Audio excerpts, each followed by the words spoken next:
Hello, नमस्कार।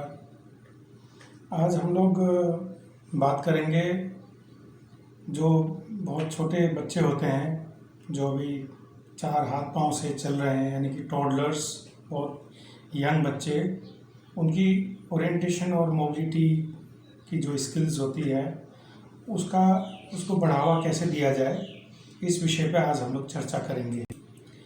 आज का जो विषय है, आपको मालूम है कि बहुत इंटरेस्टिंग होने वाला है, क्योंकि बहुत छोटे बच्चों को हम मोबिलिटी या ओरिएंटेशन कैसे सिखाएंगे, ये काफ़ी सोचनीय विषय है। खासकर जो पेरेंट्स होते हैं उनको इसके बारे में ज़्यादा इल्म नहीं होता, ज़्यादा ज्ञान नहीं होता, अवेयरनेस की सख्त कमी होती है। अगर हम बहुत छोटे लेवल से ही छोटे उम्र के बच्चों को अप्रोच करते हैं, उनको सिखाने की कोशिश करते हैं, साथ में उनके पेरेंट्स को भी हम इन्वॉल्व करते हैं, तो ये बच्चे बड़े होकर के काफ़ी कुछ स्किलफुल हो जाते हैं, खासकर चलने फिरने के मामले में, और जो ओरिएंटेशन स्किल है उनकी काफ़ी बढ़ जाती है। ओरिएंटेशन का मतलब अनुस्थिति ज्ञान से तात्पर्य यह है कि बच्चा अपने आसपास के जो वातावरण है उसके बारे में वो दृष्टि बाधा होने के बावजूद भी जान सके, और अपने आसपास की घटनाओं से वो परिचित हो सके, अपने आसपास के वस्तुओं से वो परिचित हो सके, और उन आसपास के वातावरण में चलना फिरना, सुरक्षित चलना और मोबिलिटी करना, ये मोबिलिटी का उद्देश्य रहता है। जैसा कि मैंने कहा कि पहले दिन से ही आपको पेरेंट्स के साथ बातचीत करनी होगी, पेरेंट्स को इन्वॉल्व करना पड़ेगा, क्योंकि आप हमेशा तो रह नहीं सकते हैं एज ए एक्सपर्ट। हाँ, आप पहले 10-15 दिन रेगुलर विजिट कीजिए, पेरेंट्स को समझाइए, और आप जो बताएंगे पेरेंट्स को उसको जस्टिफिकेशन देना पड़ेगा। आप जो समझाएंगे वो क्यों आप बच्चे के साथ कर रहे हैं, आप पेरेंट्स को ज़रूर गाइड करेंगे, ताकि पेरेंट्स ही आपके इंस्ट्रक्शंस को का फॉलोअप कर सके अपने बच्चों की भविष्य को सुधारने के लिए। सबसे पहले आप अगर देखते हैं कि बच्चा लेटा हुआ है, पेट के बल पर है या पीठ के बल पर है, तो हरकत देख लीजिए। कोई बजने वाला जो ऑडिबल जो कुछ बॉल है, ऑडिबल टॉयज़ है, देखिए कि बच्चा क्या सिर्फ दृष्टि बाधा से ग्रसित है या और कोई अन्य मल्टीपल डिसेबिलिटी तो नहीं है। उसके दाएं कान की तरफ ले जाइए, देखिए गर्दन आपके दाएं तरफ घुमा रहा है, या टॉयज़ को या ऐसे कोई बजने वाला जो बाजा है वो बाएं तरफ ले जाइए, ऊपर की तरफ ले जाइए, देखिए बच्चा फॉलो कर रहा है कि नहीं, चाहे रेजिडुअल विजन से फॉलो कर रहा हो या हियरिंग कैपेसिटी से फॉलो कर रहा हो, आप नोटिस कीजिए। और पेरेंट्स को भी आपने ये करके दिखाना है। बच्चों के साथ आप अनौपचारिक कोई खेल कर सकते हैं, उसको चुटकी बजा करके अपने पास बुला सकते हैं, और उसको पर्पसफुली मूवमेंट कराइए, उसको क्लैपिंग करके, यानी कि कुछ भी ऑडिबल क्लू दे करके उसको अपने पास बुलाने की कोशिश करें। चाहे वो 4 हाथ पांव से चल कर के आए, चाहे वो पेट के बल पर रेंग के आए, आपको देखना पड़ेगा कि बच्चे की सही उम्र क्या है। क्या वो 6 महीने का है या 3 महीने का है, क्या वो बैठ सकता है कि नहीं बैठ सकता, क्या वो खड़ा हो सकता है कि नहीं। 12 महीना या 1 साल या 13-14 महीने में बच्चे को अमूमन खड़ा हो जाना चाहिए। ना खड़ा होकर के वो दीवार पकड़ करके क्या आपके तरफ आ रहा है, आपके तरफ आकर्षित हो रहा है। मान लीजिए आपकी आवाज़ से बच्चा डर रहा है, तो कोशिश कीजिए कोई ऑडिबल टॉय लेकर के उसको बुलाने के लिए, पेरेंट्स को भी आप इसमें लगा सकते हैं। बच्चे इस प्रकार से आए कि उसका कुछ पर्पज़ हो, यानी कि बिना मतलब के आप बुलाए इस तरफ और बच्चा जाए उस तरफ, तो ये मोबिलिटी का पर्पज़ नहीं हुआ। पेरेंट्स के साथ मिलकर के बच्चों के जो ग्रॉस मोटर स्किल्स हैं या फाइन मोटर स्किल्स हैं उसको उभारने की कोशिश करें, तथा इस संदर्भ में यही है ग्रॉस मोटर स्किल्स का सुधार जल्दी हो सकता है, जैसे वो उठेगा, बैठेगा, दीवार के साथ चलेगा। ये ग्रॉस मोटर स्किल्स में ही शामिल होते हैं। फाइन मोटर स्किल्स में मान लीजिए आपने कोई छोटी छोटी सी वस्तु उसके सामने दे दी, कोई बटन दे दिया, बटन का या कोई कागज़ का टुकड़ा दे दिया, मान लीजिए वो उंगलियों के माध्यम से उठाने की कोशिश कर रहा है और आपको दे रहा है, तो ये फाइन मोटर स्किल्स भी साथ साथ चलती रहनी चाहिए। लेकिन सावधान ये रखना है कि बच्चा कोई चीज़ को निगल ना ले। हमेशा ध्यान रखें कि बच्चा जो देख रहा है, अगर वो उसका रेजिडुअल विजन है, या उसको टच कर रहा है, या उसको फील कर रहा है, या जो वो सुन रहा है, तो क्या वो पहचान पा रहा है या नहीं पहचान पा रहा है। अगर पहचान पा रहा है तो बहुत अच्छी बात है, नहीं पहचान पा रहा है तो आप बार बार उस वस्तु का नाम रिपीट कराइए, ताकि उसका दिमाग में ये वस्तु की एक धारणा जो है हमेशा बन जाए। जैसे कि अगर आप उसको गिलास दे रहे हैं, या कोई हाथी का पुतला दे रहे हैं, हाथी का एक प्लास्टिक का टॉय दे रहे हैं, तो बताइए ये हाथी है, ये कुत्ते से ऐसे अलग है, ये कटोरी है, ये थाली है, कटोरी से थाली का व्यास इतना ज़्यादा होता है तो ये थाली है, ये गिलास है, इसमें हम पानी पीते हैं। इस प्रकार से फल सब्जी जो बच्चा उस समय समझ सकता है। मान लीजिए वो बोलने लायक की स्थिति में है, वो 3 वर्ष की आयु में है, तो आप जैसे जैसे उसकी आयु बढ़ती है उसी प्रकार से अपने टास्क को आप बदलते जा सकते हैं। आप एनालाइज कीजिए, बच्चे की समझने की कैपेसिटी को कीजिए, फिजिकल एक्टिविटी देखिए, उसी हिसाब से अपने लेसन्स को आपने बढ़ाना है या घटाना है। ये इसमें कोई फॉर्मल क्लासेस वाली बात नहीं होगी, लेकिन आपको जैसे आप ऑब्जर्व करते हैं वैसे ही आपने बच्चे को ट्रीट करना है। अपने जो टारगेट है, अपने टास्क है, उसको छोटे छोटे टुकड़ों में भी आप बांध सकते हैं। बच्चे की उम्र ऐसी है कि बच्चा चीज़ों को समझता है, तो आप उसके बॉडी पार्ट्स के बारे में भी बताना शुरू कीजिए। वो ये इजी से मुश्किल की तरफ, यानी कि इजी टू कॉम्प्लेक्स, यानी कि पहले चेहरा बताइए, फिर धड़ के बारे में बताइए, फिर पैरों के बारे में बताइए, फिर चेहरे के जो अलग अलग पार्ट्स हैं, आँख, आईब्रो, नाक, नोस्ट्रिल, ठुड्डी, होंठ, दांत, यानी कि बार बार उसको रिपीट कराइए। सिर्फ बच्चा अपने ही बॉडी को रिकॉग्नाइज न करे, अपने बॉडी के पार्ट्स को रिकॉग्नाइज न करे, बल्कि सामने यानी कि अपने माँ के भी या अपने भाई के भी या टीचर्स के भी कान को, नाक को छू करके वो बताए।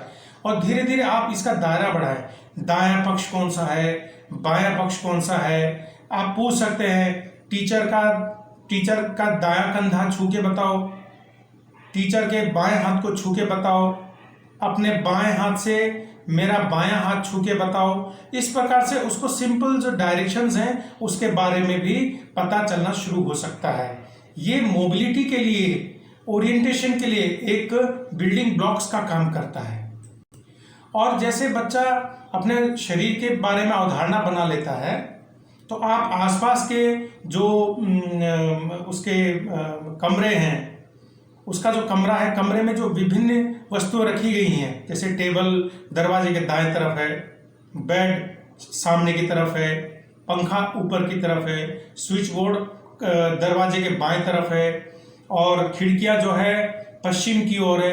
तो आप उसके बॉडी को तो आपने ओरिएंटेशन करा दिया ना, अब उसके जो आसपास के सराउंडिंग चीजें हैं, अब उसका ओरिएंटेशन देना आरंभ करें।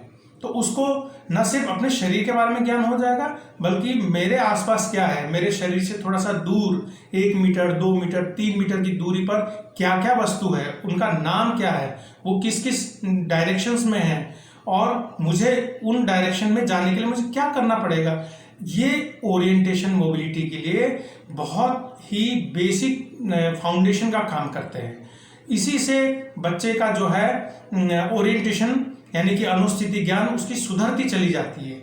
यही ज्ञान वो अपने फिर मकान के बारे में, यानी कि बायां कमरा पापा का है, दाहिने कमरे में पूजा का स्थल है, बाएं तरफ जाऊंगा तो किचन आ जाता है, किचन से बाहर निकलने के लिए एक दरवाजा है, उस दरवाजे से ठीक सामने एक गेट है, गेट के बाएं तरफ एक सीढ़ी है जो ऊपर की तरफ जा रही है। यानी कि अब बच्चा जो है अपने शरीर से हट करके अपने कमरे से हट करके अपने मकान के आसपास के जो सराउंडिंग एरियाज हैं उनकी स्थिति को मन में धारणा शुरू कर लेता है। यानी कि आप समझ सकते हैं कि अब अपने शरीर से ज्यादा या शरीर के अलावा भी वह दूसरे वस्तुओं को रिलेट कर रहा है अपने शरीर के हिसाब से, अपनी स्थिति से, यानी कि व्यक्ति के स्थिति से दूसरे वस्तुओं की स्थितियों का वो ज्ञान उसके अंदर आना आरंभ हो जाता है। यही बेसिक फाउंडेशन है जब भी हम बच्चे को ओरिएंटेशन मोबिलिटी की तरफ डालते हैं। इसमें मैं एक बात जोड़ना चाहता हूं, वो यह बात है कि मान लीजिए बच्चे को कोई दूसरी प्रॉब्लम भी है, उसके मसल स्टोन्स स्ट्रॉन्ग नहीं है, वो थोड़ा ढीला ढाला है, मानसिक अवस्था उतनी परिपक्व नहीं है, फिजिकल इतना स्ट्रॉन्ग नहीं है, कहीं पर आपको कोई लगता है परेशानी है बच्चे को, तो आप जो अर्ली इंटरवेंशन टीम के जो सदस्य हो सकते हैं उनका भी आप साथ ले सकते हैं, जैसे ऑक्यूपेशनल थेरेपिस्ट, जैसे फिजियोथेरेपिस्ट, या स्पीच में कोई प्रॉब्लम है तो स्पीच थेरेपिस्ट को भी आप अपने टीम में शामिल कर सकते हैं। आपका टीम एफर्ट भी ऐसा होना चाहिए कि बच्चा मूव करे, बच्चा चले। जब तक बच्चा नहीं चलेगा तब तक उसकी मानसिक या फिजिकल डेवलपमेंट होने की संभावना कम होती चली जाती है। और बच्चे को आप जितना अर्ली इंटरवेंशन में शामिल करते हैं उतना ही उसका डेवलपमेंट होना आरंभ हो जाता है। और बच्चे के साथ, जैसे मैंने कहा कि बच्चे का उम्र देखना बहुत ज़रूरी है, उसके साथ वैसे ही ट्रीट आपने करना है। यानी कि बच्चा अगर दीवार के सहारे चलना शुरू कर रहा है, एक कमरे से दूसरे कमरे की तरफ जा रहा है, सुरक्षित जा रहा है, अब आप थोड़ा सा हार्ड टास्क उसके लिए कर सकते हैं। सीढ़ी पर चढ़ना, सीढ़ी चढ़ते समय ध्यान दें कि रेलिंग है या सिर्फ दीवार है। मान लीजिए सिर्फ दीवार है तो उसको दीवार को छू करके चलने दें। एक सीढ़ी, 2 सीढ़ी, 3 सीढ़ी, इस प्रकार से एक एक सीढ़ी करके आप उसको चलाने की कोशिश करें। ऊपर चढ़ना अलग स्किल होता है सीढ़ी पे, और नीचे उतरना अलग स्किल हो सकता है ब्लाइंड बच्चों के लिए। तो हमेशा ध्यान दें, अपने टास्क को थोड़ा सा कॉम्प्लेक्स करते हुए चलें। और जहाँ तक अगर उसको थोड़ा और दूर जाना, अपने कमरे से, अपने मकान से थोड़ा और दूर जाना, तो साइटेड गाइड का इस्तेमाल आप कर सकते हैं। साइटेड गाइड में ये नहीं कि आपने कोहनी पकड़नी है या बच्चे ने कोहनी पकड़नी है, आप उसको अपना उंगली दे करके भी आप उसको 100-200 मीटर की दूरी तक अपने सराउंडिंग एरियाज में उसको साइटेड गाइड की ट्रेनिंग दे करके चला भी सकते हैं। मान लीजिए बच्चा थोड़ा सा 4 वर्ष का है, 5 वर्ष का है या 3 वर्ष का भी है, अब उसने इंडिपेंडेंटली चलना सीख लिया है, तो उसको ऐसा छड़ी दे सकते हैं जिसमें आगे पहिए लगे हों, ताकि उसको चलाने में भी आसानी हो और वो उसको आसानी से एक्सेप्ट भी कर ले। और ध्यान रखें, जैसे आप उसको आउटडोर मोबिलिटी की तरफ लेके जाते हैं तो आपने जो आसपास की जो चीज़ें हैं, वस्तुएं हैं, जिसको उसने अभी तक पहचाना नहीं है, उसको पहचानवाना शुरू करें। यानी कि सड़क का किनारा, सड़क का जो मोड़ है, मुड़ना कैसे है, गलियों से आने वाली जो आवाज़ें हैं उसको वो पहचान कराना आप आरंभ करें। पेड़ पौधे अगर रास्ते में कहीं मिल रहा है, अनेक प्रकार के जो पेड़ पौधे होते हैं उसको छुआने की कोशिश करें जितना संभव हो सकता है। आम का पेड़ है, आम के पत्ते को तोड़कर आप उसको दे दीजिए, बताइए ये क्या, पूछे ये क्या है, पत्ता बोलेगा, लेकिन बताइए ये पत्ता किस चीज़ का है, तो उसमें पर्टिकुलरली वो स्मेल करके ही बताएगा।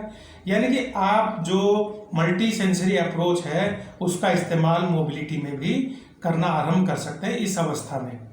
तो इस प्रकार से आप देखेंगे कि धीरे धीरे बच्चा घर से बाहर आएगा, अपने आसपास के जो मोहल्ले हैं, गलियां हैं, उसमें वो चलना आरंभ होगा।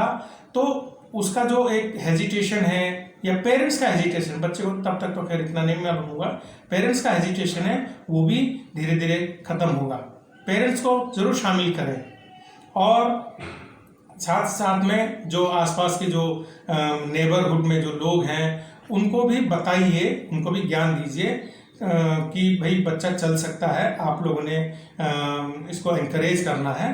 तो इस प्रकार से आप देखेंगे कि एक टोटल रिहेबिलिटेशन पैकेज स्टार्टिंग से ही, अर्ली एजेस से ही बच्चे पर आप लागू कर सकते हैं। बच्चा सीख सकता है, और जितना जल्दी आप बच्चे पर ये रिहेबिलिटेशन का अप्रोच रखेंगे, बच्चे का डेवलपमेंट बहुत अच्छा रहेगा। वो मोबिलिटी या ओरिएंटेशन स्किल में हमेशा आगे रहेगा।